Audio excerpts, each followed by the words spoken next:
교컴에서 마련해드리고 있는 교사를 위한 리더십 특강 11강 조직 운영과 리더의 역할이 이번 시간의 강의 주제입니다. 특별히 이번 시간은 동영상 강의를 통해서 선생님들을 만나 뵙겠습니다. 저는 교컴 대표 함영기입니다. 간단하게 조직과 조직의 구성 요소를 좀 살펴보겠습니다. 조직이라고 하는 것은 어떤 목표를 달성하기 위해서 일정한 지위와 역할을 가진 사람들이 하나의 질서 있는 집합체를 이루는 것이다. 이렇게 정의를 하고 있지요. 다시 말해서 조직이 구성되기 위해서는 그 조직이 왜 있는가라고 하는 특정의 목표가 필요하겠고요. 그리고 그 조직을 움직이는 사람들이 필요합니다. 이 사람들은 일정한 규칙 아래서 움직이게 되는데 이 바로 목표와 사람, 규칙을 일컬어서 우리는 조직의 세 가지 구성 요소다라고 얘기를 하기도 하지요. 영국의 헨리 연구소에서는 이제 과제의 성공 확률이 높아지는 역할 배분에 대한 의견을 내놓아서 흥미를 끌고 있습니다. 이 연구소의 의견에 의하면 사실상 우리가 뭐 리더만 훌륭하면 어떤 조직이 성공을 거둘 수 있을 것으로 생각을 하고 리더의 역할을 가장 중요하게 봅니다만 리더의 역할 못지않게 중요한 것이 그림에서 보시는 대로 다양하게 각자 자기의 역할을 가지고 있는 사람들의 위치에서의 그 역할이 중요하다라고 얘기를 하지요. 어, 뭐 의장은 당연히 팀의 대표이면서 어떤 회의를 주관하는 것이 이제 의장의 역할이 됩니다. 그리고 창안력이라고 하는 이제 역할이 있는데 이분은 항상 그 새로운 아이디어를 제시하는 이런 역할. 이 아이디어가 제대로 집행될 수 있을지 없을지에 대한 관심보다는 늘 새로운 고민과 생각을 하는 사람이 바로 창안력을 맡은 사람의 역할이죠. 그리고 이 비판력이라는 게 있습니다. 이것은 타인의 아이디어에 대해서 늘 비판을 하죠. 그래서 미운 털이 좀 박히기도 하지만 이분들의 역할은 팀 내 긴장을 불어넣고 그 아이디어를 항상 정교화하는 이러한 역할을 한다. 대단히 중요한 역할을 하는 그런 영역이기도 합니다. 그리고 마무리역은 아이디어를 제시하지는 못하지만 한번 제시된 아이디어를 꾸준하게 집행하는 이런 역할을 갖고 있기 때문에 결국 그 어떤 그 성공 확률이 높아지는 조직 운영이라고 하는 것은 지금 말씀드린 이러한 다양한 역할들이 서로 유기적으로 맞물려 돌아갈 때 가장 성공적인 조직 운영이 될 수 있다라는 그러한 얘기가 되겠습니다. 우리가 흔히 조직 운영이라고 할 때는 이제 조직을 구성하는 일, 그리고 필요한 인적 자원을 적재적소에 배치하는 일, 배치된 인적 자원에 대해서 적절하고 합리적인 역할들을 주는 일, 그리고 이제 그 어떤 활동이 진행되기 위해서 의사가 결정되고 집행되는 이런 전 과정을 통틀어 우리는 이제 조직 운영이다라고 얘기를 하는 것이죠. 특별히 이제 교사가 하는 일의 특성을 파케이와 스탠포드라는 이 학자들이 분석을 했는데요. 아주 시사하는 바가 많습니다. 즉 교사가 하는 일의 특징을 살펴보면 이 가르치는 결과가 예측 가능하지도 일관되지도 않다라는 이러한 얘기를 했습니다. 그리고 학생들이 얼마나 학습했는지를 측정하기가 어렵다. 결국 학생들의 어떤 그 학업에 대한 성취도만으로 교사들이 제대로 가르쳤느냐를 측정한다는 것은 대단히 어려운 작업이다. 이런 얘기가 되겠습니다. 그리고 학생에 대한 교사의 영향력은 상당히 제한적이다.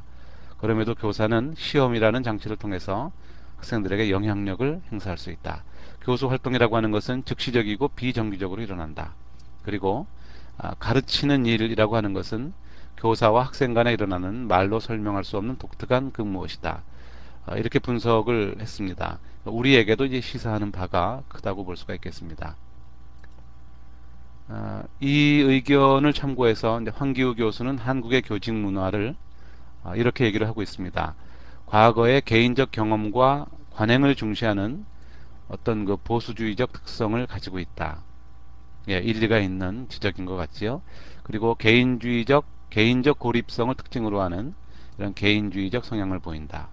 그리고 교수 활동의 즉시성과 긴박성으로 인한 현재주의적 경향을 보인다. 예, 그리고 특별한 것을 도모하지 않는 보신주의적 성향이 있다. 자, 뭐 교직 현장에 있는 우리들은 이 황교 교수가 지적한 부분들에 대해서 부정하기 힘들죠. 전체적으로 인정할 수 있는 그러한 얘기들이 되겠습니다. 그런데 결국 이것은 지금까지의 전통적인 교직관에 의한 이런 분석이 아니겠는가, 그런 생각이 들었습니다. 그래서 지금 제가 논문을 좀 일정하게 참고를 하고, 그리고 2002년도에 제가 그 연구했던 자료들을 기초로 해서 몇 가지의 좀 그 희망 섞인 분석을 다시금 지금 내놓고 있습니다. 결국 그 보수주의적 특성이라고 하는 것은 젊은 세대가 이제 교직으로 진입하면서 보수와 진보의 공존이라고 하는 특성으로 변해가고 있다. 그리고 전통적 교직관에서 그 교실 속에서 일어나는 개인적 고립이라고 하는 것은 인터넷이 대중화되면서 이제 공동체 형성으로 서서히 변해가고 있다. 물론 이것은 이제 온라인 공동체라고 하는 특성을 이제 갖습니다. 그리고 현재주의적 경향이라고 하는 것도 ICT 활용 교육 이러닝의 도입으로 상당 부분 미래지향적 모습을 보이고 있다라고 분석을 하고 있는 것이죠. 그리고 보신주의적 성향에 대해서도 물론 아직까지 보신주의적 성향이 강하게 남아있는 것은 사실입니다만, 그러나 또한 개혁주의적 성향도 이렇게 서서히 현장에서 강해지고 있다라는 측면들을 우리가 간과해서는 안 되겠다라는 그런 의견들을 내놓고 있습니다. 조직 운영과 리더십과의 관계를 잠깐 살펴보도록 하죠. 리더십은 강의 초반에 말씀드렸던 대로 조직의 목표나 내부 구조의 유지를 위해서 조직 구성원이 자발적으로 집단 활동에 참여하여 이를 달성하도록 유도하는 능력이다. 이렇게 얘기를 한 바 있습니다. 1강, 2강을 통해서 제가 또 말씀드렸던 것이 이제 그 성과지향적 리더십에서 과정, 소통지향적 리더십으로 변화해야 된다라고 하는 그런 주장을 제가 했었는데요.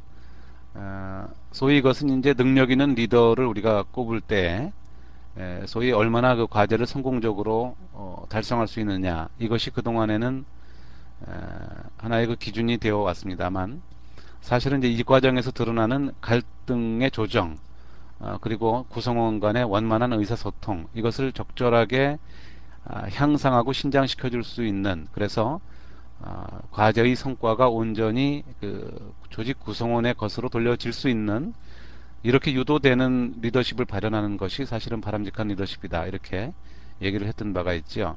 앞강을 좀 참고하시면서 역시 동영상 강의를 들어주시면 더욱 좋겠습니다. 그리고 이것은 우리가 그동안 진행해왔던 소모적인 과제 수행으로부터 참여와 소통을 기반으로 해서 조직 구성원 모두의 능력이 신장되는 그런 리더십으로 변모시켜 줄 수 있다. 그런 얘기가 되겠습니다. 여기 한 가지 더해서 아까 제가 그 말씀을 드렸던 대로 이제 온라인의 활성화로 인해서 현장의 모습들이 현재주의적, 보수주의적, 개인주의적 성향으로부터 이제 미래지향적, 또 개혁주의적 성향으로 바뀌어가고 있다. 이런 지적을 말씀을 드렸었는데요. 그것이 이제 온라인 커뮤니티만으로 달성될 수 있는 것은 아니다. 이렇게 생각이 듭니다. 그래서 늘 우리는 온라인, 오프라인 이런 그 연계에 대한 사고를 이제 그 유기적으로 좀 해야 되겠는데요.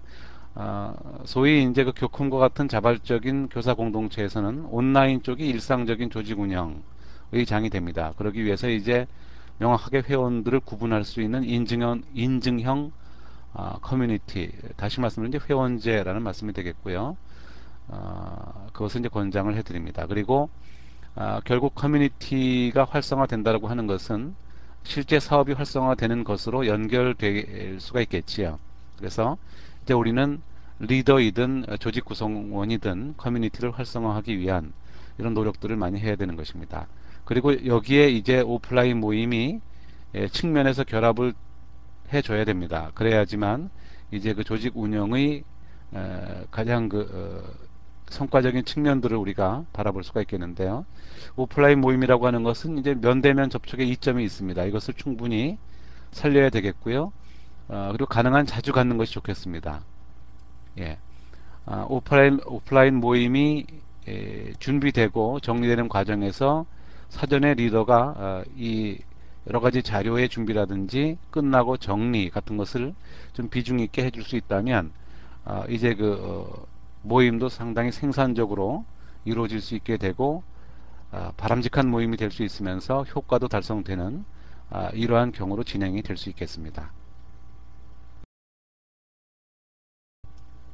네, 이제 조직을 운영하다 보면 항상 그 비판적인 목소리가 있게 마련이죠. 우리는 이 비판적인 목소리가 조직을 발전시키는 촉매제가 될 수도 있고 조직을 침체의 늪속으로 몰아넣는 이러한 그 요인이 될 수도 있다라는 것을 이미 알고 있습니다. 따라서 리더는 이 비판적인 목소리에 잘 귀 기울여야 되겠는데요. 이 비판적인 목소리가 있다는 것은 조직이 살아있다는 증거다. 저는 이렇게 생각을 합니다. 조직이라고 하는 것이 살아있는 유기체이기 때문에 움직이지 않는다면 바로 죽게 되겠죠. 그래서 이 조직을 움직이는 원동력이 되는 비판적인 목소리를 잘 이제 우리가 귀담아 들어야 됩니다. 이 비판적인 목소리, 문제가 있는 곳, 이것이 파악된 후에 리더는 어떤 역할을 할 것인가. 앞 강의에서 제가 말씀드린 바로는 처방보다 문제점을 지적하고 처방해주는 처방적인 리더십보다는 문제점이 왜 있는지 그 원인을 살펴보고 그것을 그 장점으로 변화시킬 수 없겠는가, 조직의 발전적 요소로 다시금 전환시킬 수 없겠는가, 에너지로 만들 수 없겠는가, 이 부분을 고민하는 촉진적 리더십을 발휘해라 라고 얘기를 한 바 있습니다. 그러면 어떤 방식으로 비판적인 목소리에 귀를 기울일 것인가, 몇 가지 사항들을 제가 정리를 해봤는데요. 먼저 리더에게 반대 의견을 제시하는 구성원이 있겠죠. 이 구성원을 늘 주목할 필요가 있겠습니다. 그리고 어떤 다른 구성원들로부터 호응을 받는 구성원이 있다면 그 구성원을 주목해서 보시고 그의 의견을 항상 청취하라. 그리고 이 비판적인 구성원에 대해서 리더가 진정성을 가질 필요가 있습니다. 이것은 제가 가장 강조하는 내용 중에 하나인데요. 그 비판적인 구성원을 사실은 되비판하기 위해서 그의 얘기를 들어보는 것이 아니라 그의 얘기를 정말 진심에서 우러나오는 마음을 가지고 들어줄 때 그 의견이 조직의 발전을 위해서 이제 커다란 쓰임이 될 수가 있습니다. 그래서 저는 이 비판적인 구성원에 대해서 진정성을 갖는 이유는 그가 바로 이제 조직의 발전을 위해서 가장 필요한 존재이기 때문이다 라고 말씀을 드리고 있는 것이죠.